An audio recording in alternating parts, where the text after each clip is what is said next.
आवाज सुनता हर किसी की, ना ही भूला कोई वो। सबसे पहले याद उसकी, फिर सभी दुनिया की हो। नमस्कार, जय हिंद, जय भारत दोस्तों। स्वागत है आप सबका एक बार फिर से आपके अपने चैनल स्काई स्पीक्स पर। तो आज हम बात करेंगे कि कुंभ राशि और कुंभ लगन दोनों के लिए मार्च 2023 कैसा रहेगा। आपकी सेहत, आपका स्वास्थ्य, नौकरी, कारोबार, आपकी आर्थिक स्थिति, आपकी संतान, आपकी शिक्षा, आपका दांपत्य जीवन, इस महीने का सक्सेस मंत्रा, इस महीने की लकी डेट्स, इस महीने कौन सी दशा अंतरदशा आपको क्या फल देने वाली है।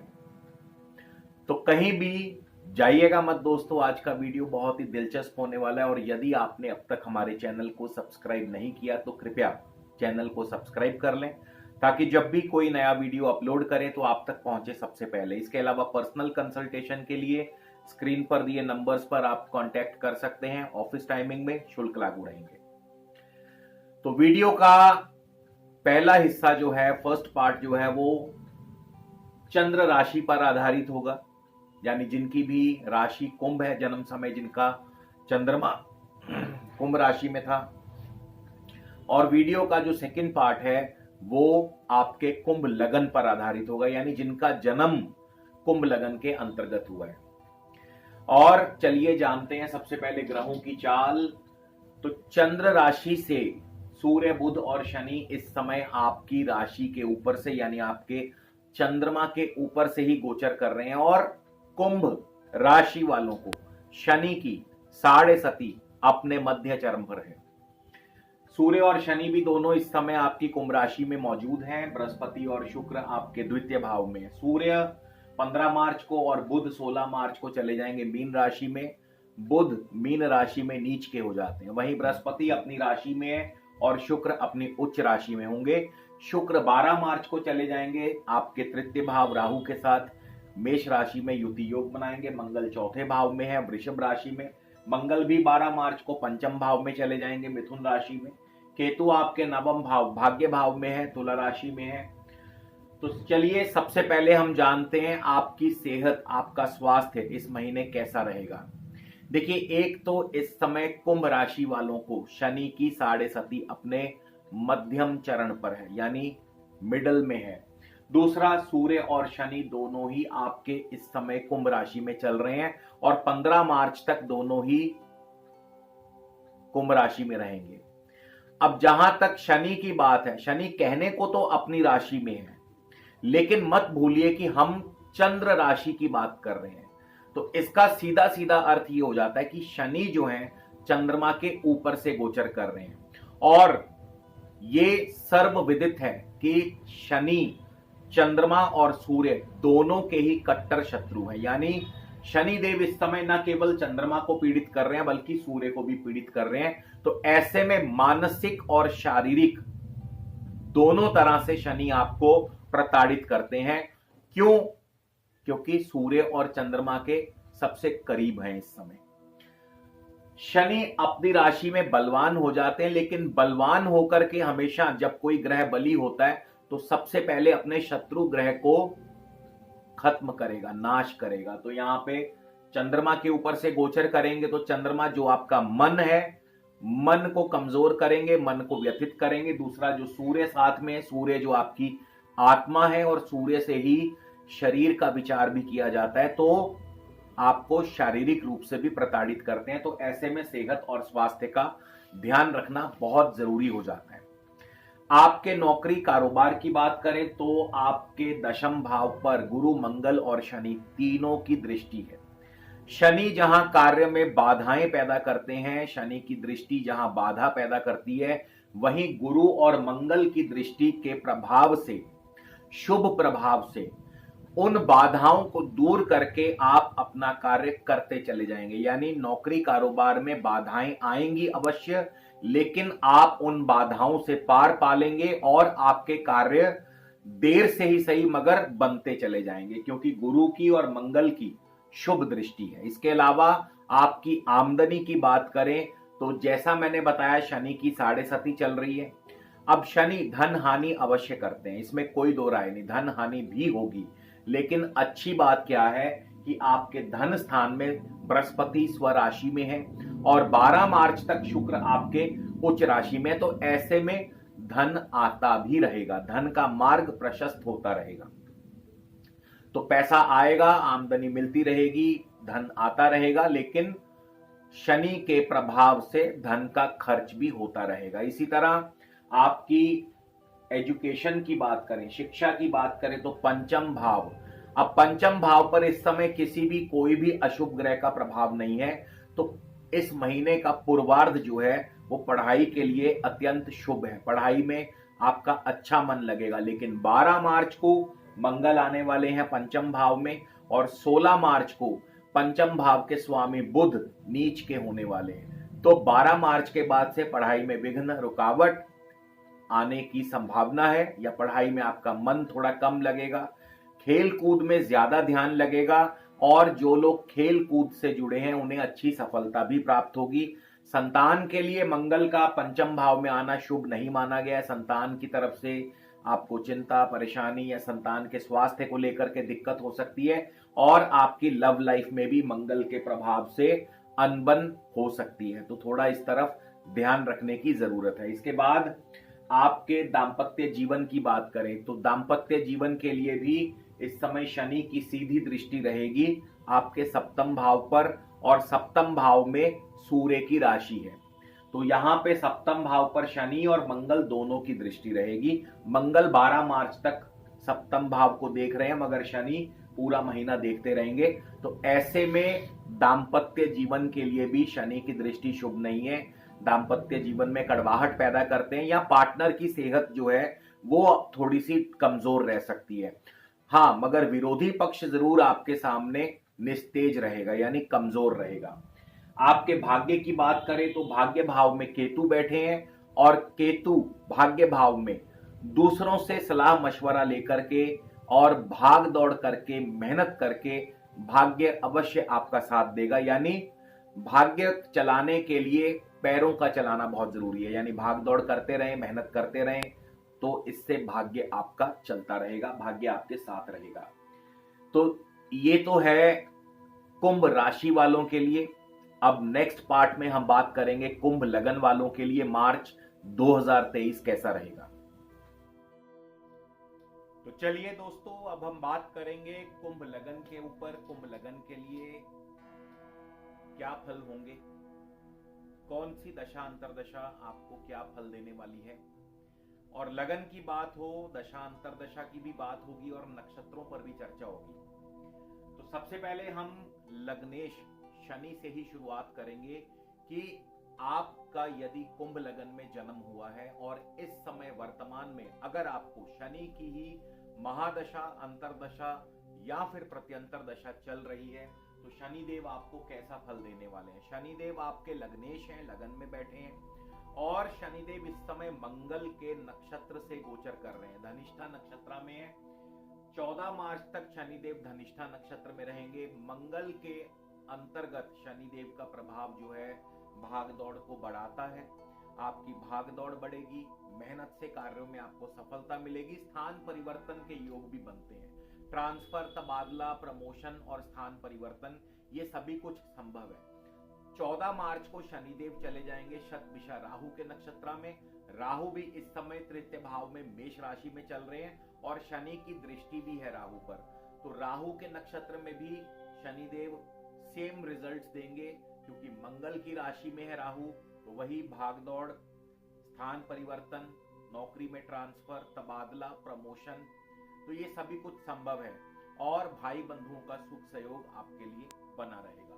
तो शनिदेव की दशा अंतरदशा जो है आपको इस प्रकार से फल देगी। अब बात करेंगे सूर्य कि सूर्य, जिनकी सूर्य की दशा अंतरदशा चल रही है, जिनका कुंभ लगन में जन्म हुआ है, और सूर्य की दशा अंतरदशा आपको क्या फल देगी। तो सूर्य 1 मार्च को होंगे शतभिषा नक्षत्र में। सूर्य सप्तमेश है, इस समय आपके लगन में है, और राहु के नक्षत्र में, शतभिषा नक्षत्र में सूर्य और राहु परस्पर शत्रु हैं। अब राहु आपके तृतीय भाव में बैठे, यानी राहु की पोजीशन तृतीय भाव में शुभ मानी गई है, तो हालांकि सूर्य यहाँ पर अपने शत्रु ग्रह के नक्षत्र में है, सेहत और स्वास्थ्य के लिए उतने बढ़िया नहीं, लेकिन हाँ पराक्रम से कार्यों में सिद्धि और सफलता अवश्य मिलेगी। लेकिन किसी किसी जातक को उसके नाम के साथ कोई ना कोई गलत अफवाह या कोई ना कोई अपयश का भागीदार बनना पड़ सकता है, किसी भाई बंधु से अनबन भी हो सकती है। 5 मार्च को सूर्य चले जाएंगे पूर्वा भाद्रपद गुरु के नक्षत्र में। अब यहां से सूर्य आपको बहुत ही जबरदस्त शुभ फल देने वाले हैं, क्योंकि गुरु आपके धनेश भी हैं और लाभेश भी हैं। तो ऐसे में आपको भरपूर धन लाभ, यानी जरूरत से ज्यादा, आपकी सोच से ज्यादा, आपकी अपेक्षाओं से ज्यादा आपको धन लाभ होगा। यानी जो भी कार्य आप कर रहे हैं उसका पूरा फ्रूटफुल रिजल्ट आपको मिलेगा। इसके बाद 15 मार्च को सूर्य चले जाएंगे मीन राशि में और 18 मार्च को सूर्य चले जाएंगे शनि देव के नक्षत्र में। अब यहां पे सूर्य जैसे ही 18 मार्च को शनि देव के नक्षत्र में प्रवेश करेंगे, अब क्योंकि सूर्य और शनि परस्पर शत्रु भी हैं और शनि इस समय लग्नेश होकर के लगन में है, तो यहाँ पे आर्थिक पक्ष थोड़ा कमजोर पड़ेगा, खर्च आपके अधिक होंगे और सेहत और स्वास्थ्य पर भी इसका प्रतिकूल प्रभाव पड़ सकता है। तो यहाँ पे सूर्य और शनि क्योंकि परस्पर शत्रु हैं, तो थोड़ा सा सेहत का अवश्य आपको ध्यान रखना होगा। इसके बाद बुध की बात कर लें, बुध आपको कैसा फल देने वाले हैं। तो जिनको भी कुंभ लगन के जातकों को इस समय वर्तमान में बुध की दशा अंतरदशा चल रही है, तो बुध 1 मार्च को धनिष्ठा मंगल के नक्षत्र में, यानी बुध भी मेहनत से पराक्रम से कार्यों में सफलता, नौकरी में तरक्की, ट्रांसफर, प्रमोशन, तबादला सभी कुछ संभव है। भागदौड़ चलती रहेगी, भाई बंधुओं का सुख मिलता रहेगा। 3 मार्च को बुध शतभिषा राहु के नक्षत्र में चले जाएंगे। राहु भी मंगल की राशि में है और तृतीय भाव में है, तो वही सब फल यानी स्थान परिवर्तन, ट्रांसफर, तबादला, प्रमोशन इसके प्रबल चांस है। उसके बाद 10 मार्च को बुध चले जाएंगे पूर्वा भाद्रपद में। अब ये जो ट्रांसफर हुआ है, ये जो तबादला हुआ है, ये आपके लिए खुशियां लेकर के आएगा, क्योंकि बुध गुरुदेव के नक्षत्र में है, गुरुदेव आपके धनेश हैं, लाभेश हैं, तो ये ट्रांसफर, ये तबादला, तरक्की और धन वृद्धि लेकर के आएगा। 16 मार्च को चले जाएंगे बुध मीन राशि में, अपनी नीच राशि में। और क्या यहां से आपको नीच फल मिलेगा? तो बुध 16 मार्च को मीन राशि में और 17 मार्च को शनि के नक्षत्र में। अब शनि लगन और द्वादश के स्वामी है, बुध और शनि मित्र हैं, तो बुध जैसे ही शनि के नक्षत्र में जाएंगे तो मान सम्मान बढ़ेगा, नो डाउट, मान सम्मान, पद प्रतिष्ठा, अधिकार क्षेत्र बढ़ेगा, आपके कार्यों की प्रशंसा होगी, लेकिन आपके खर्च भी बढ़ेंगे और सेहत की हानि करेंगे। इसके बाद 24 मार्च को बुध चले जाएंगे रेवती नक्षत्र में, जो कि बुध का अपना नक्षत्र है। यहाँ पे बुध थोड़े नेगेटिव होंगे अनटिल अनलेस कि आपकी कुंडली में अगर बुध बहुत ही शुभ स्थिति में है तो बात अलग है, लेकिन अगर बुध आपकी कुंडली में कमजोर है तो क्योंकि बुध पंचम और अष्टम के स्वामी है, तो कार्यों में विघ्न और बाधाएं भी पैदा होंगी और नौकरी में भी आपकी मुसीबतें या दिक्कतें बढ़ती नजर आएंगी। तो बुध जो है 24 के बाद थोड़ा सा यू टर्न लेंगे, यानी नेगेटिव साइड जाएंगे, अदरवाइज बुध पूरा महीना बहुत ही शुभ रहने वाले हैं। अब हम बात करेंगे बृहस्पति की। धनेश और लाभेश बृहस्पति की दशा अंतरदशा आपको क्या फल दे रही है। अब बृहस्पति जो है धनेश है, लाभेश है, धन भाव में है। कहने को तो बृहस्पति बहुत अच्छी पोजीशन में है, धन लाभ मिलना चाहिए, लेकिन वास्तविक स्थिति ऐसी नहीं होगी। वास्तविकता कुछ और होगी, क्योंकि बुध चल रहे हैं, माफ कीजिए, बृहस्पति चल रहे हैं रेवती नक्षत्र में, जो कि बुध का नक्षत्र है, और बुध आपके पंचमेश और अष्टमेश है। तो बुध क्योंकि पंचम और अष्टम के स्वामी है, तो बृहस्पति की दशा अंतरदशा में फायदे की जगह उल्टा नुकसान होगा, फायदा नहीं होगा, नुकसान होगा, धन हानि, या नुकसान ना भी हो तो अन्य लोग, ऑपोजिट लोग, दूसरे लोग आपसे फायदा उठा ले जाएंगे। बृहस्पति धनेश है, लाभेश है, इन सब के बावजूद भी आपको शुभ फल नहीं दे पाने में असमर्थ है, क्योंकि बुध के नक्षत्र में एक तो बृहस्पति बुध परस्पर शत्रु है, दूसरा बुध पंचम और अष्टम के स्वामी है। हाँ, ये अलग बात है कि बुध आपकी कुंडली में अगर बहुत ज्यादा शुभ स्थिति में है तो अलग बात है, अदरवाइज बृहस्पति की दशा अंतरदशा सामान्य से बिलो रहेगी, बिलो एवरेज रहेगी। इसी तरह शुक्र की बात कर लें, शुक्र आपको कैसा फल देंगे। अब शुक्र आपके उच्च राशि में है, धन भाव में है। शुक्र भी 1 मार्च को रेवती नक्षत्र में होंगे, बुध का नक्षत्र है। जो ग्रह भी बुध के नक्षत्र में आएगा, क्योंकि बुध पंचम और अष्टम के स्वामी है, तो नौकरी में हानि करते हैं, धन की हानि करते हैं, कार्यों में बाधाएं पैदा करते हैं। जैसा मैंने बताया कि आपके बृहस्पति भी बुध के नक्षत्र में है, बुध स्वयं 24 को अपने नक्षत्र में आएंगे, तो शुक्र भी इस महीने के आरंभ में बुध के नक्षत्र में, और जो ग्रह बुध के नक्षत्र में वो नौकरी में हानि, धन की हानि, कार्यों में बाधाएं। शुक्र 12 मार्च को मेष राशि अश्विनी नक्षत्र केतु के नक्षत्र में चले जाएंगे। केतु आपके भाग्य भाव में, पिता का सुख सहयोग मिलेगा, पिता की तरफ से सपोर्ट मिलेगी, इंपोर्ट एक्सपोर्ट का कारोबार बढ़िया, हायर एजुकेशन में जो विद्यार्थी हैं उनके लिए सफलता, और लंबी दूरी की यात्राएं, विदेश यात्राएं भी हो सकती हैं। 23 मार्च को शुक्र चले जाएंगे भरणी नक्षत्र में, शुक्र का अपना नक्षत्र है, शुक्र चौथे और नवम भाव के स्वामी है। चौथा भाव है भूमि, भवन, वाहन, कृषि और शिक्षा। इन 5 क्षेत्रों से धन लाभ होगा, यानी आपका यदि भूमि, जमीन, जायदाद का कार्य है तो उसमें फायदा होगा, वाहन आदि से संबंधित कारोबार है तो उसमें फायदा होगा, कृषि से संबंधी कारोबार है या एजुकेशन से संबंधी, या यदि आप स्वयं विद्यार्थी हैं तो विद्यार्थी होकर के आपको प्रत्येक कार्य में सफलता प्राप्त होगी। और यही स्थिति नवम भाव की, क्योंकि शुक्र अपने नक्षत्र में है और शुक्र भाग्येश है, तो भाग्य की वृद्धि करेंगे और इंपोर्ट एक्सपोर्ट का कारोबार, लंबी दूरी की यात्राएं, विदेश यात्राएं भी करवा सकते हैं। तो शुक्र की दशा अंतरदशा कुछ इस प्रकार से। अब राहु की बात कर लें, राहु की दशा अंतरदशा कैसा फल देगी। राहु बहुत हद तक शनि की भांति फल देंगे, क्योंकि एक तो शनि की दृष्टि है राहु के ऊपर, दूसरा राहु तृतीय भाव में है, मंगल की राशि में है, मंगल तृतीय और दशम के स्वामी है। तो तृतीय और दशम भाव मिलकर के क्या करता है, नौकरी में ट्रांसफर, प्रमोशन, तबादला, स्थान परिवर्तन, और क्योंकि केतु के नक्षत्र में तो विदेश यात्रा या विदेश में सेटलमेंट। तो राहु की दशा अंतरदशा इस प्रकार से। मंगल स्वयं कैसा फल देंगे। मंगल स्वयं भी बिल्कुल शनि और राहु की तरह फल देंगे, क्योंकि मंगल भी तो इस समय अपने ही नक्षत्र में चल रहे हैं।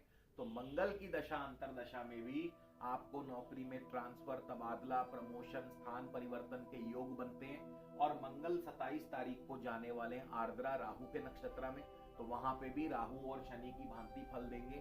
तो यहाँ पे शनि, मंगल और राहु बहुत हद तक सेम टू सेम फल देंगे, मिलता जुलता फल देंगे। तो इस प्रकार से फल देंगे। चंद्रमा की बात करें, जिनको चंद्रमा की दशा अंतरदशा चल रही है, अब चंद्रमा आपके छठे भाव के स्वामी है। छठा भाव कई मामलों में शुभ है, कई मामलों में अशुभ है। अगर चंद्रमा आपकी कुंडली में बहुत अच्छी पोजीशन में है, शुभ स्थिति में है, तो फिर छठा भाव जो है धन लाभ करवाता है। क्योंकि ये छठा भाव धन लाभ क्यों करवाता है, उसके पीछे कारण है। छठा भाव 7वें से 12वां पड़ता है। सप्तम भाव आपके ऑपोजिशन का है, आपके क्लाइंट का है। क्लाइंट का व्यय क्योंकि 7वें से 12वां है, क्लाइंट का व्यय, आपके ग्राहक का व्यय आपका लाभ है, सीधी सी बात है। तो इसीलिए छठे भाव को लाभ माना गया है। लेकिन छठा भाव ऋण भी देता है, कर्ज की सुविधा भी देता है और रोग भी देता है। तो अगर चंद्रमा शुभ है तो धन लाभ देंगे, और अगर चंद्रमा अशुभ है तो आप पर कर्ज भी चढ़ा सकते हैं और स्वास्थ्य की हानि भी कर सकते हैं। तो डिपेंड करता है चंद्रमा की कुंडली में कैसी स्थिति है। केतु की बात कर लें, केतु बहुत हद तक शुक्र की भांति फल देंगे। क्यों? क्योंकि केतु शुक्र की राशि में है और केतु नवम भाव में है, भाग्य भाव में है, भाग्य की वृद्धि करते हैं अपनी दशा अंतरदशा में, पिता का सुख सहयोग। और क्योंकि शुक्र की राशि में है तो जमीन जायदाद संबंधी कार्यों से धन लाभ होगा, वाहन आदि संबंधी कार्यों से, कृषि कार्यों से और एजुकेशन सेक्टर से आपको लाभ मिलेगा। तो ये तो है सभी ग्रहों का दशा अंतरदशा और नक्षत्र अनुसार फल। अब हम बात करेंगे इस महीने का सक्सेस मंत्र क्या है। अब देखिए, इस महीने सबसे ज्यादा खराब स्थिति है सूर्य और शनि का युति योग। सूर्य और शनि का युति योग हमेशा ही दिक्कत और परेशानी पैदा करता है। ऐसे में क्या किया जाना चाहिए? तो ऐसे में सबसे सरल उपाय तो यह है कि आप नारियल जल प्रवाह करते रहें। कोई भी नारियल, सूखा नारियल हो, पानी वाला नारियल हो, जटा नारियल हो, उसे आप प्रत्येक शनिवार जल प्रवाह कर दें, या कौए को रोटी डालते रहें। और साथ ही साथ नॉन वेज और लिकर यानी ड्रिंक और नॉन वेज, इन दो चीजों से बिल्कुल दूर हो जाए, मतलब बिल्कुल तौबा कर ले। अगर आप ड्रिंक और नॉन वेज छोड़ देते हैं तो भी आपको सूर्य और शनि के अशुभ फल नहीं मिलेंगे। अब हम बात करेंगे इस महीने की लकी डेट्स। तो इस महीने 3 मार्च, 4, 15, 16, 21, 22, 25, 26, 27, 30 और 31, ये जो तिथियां हैं ये आपके लिए लकी डेट्स हैं। इन दिनों अच्छा लाभ मिलने की संभावना है और शुभ कार्यों के लिए भी ये शुभ और प्रशस्त है। तो इसी के साथ आपसे विदा लेता हूं, अगले वीडियो में फिर मिलेंगे दोस्तों। तब तक के लिए नमस्कार, जय हिंद, जय भारत।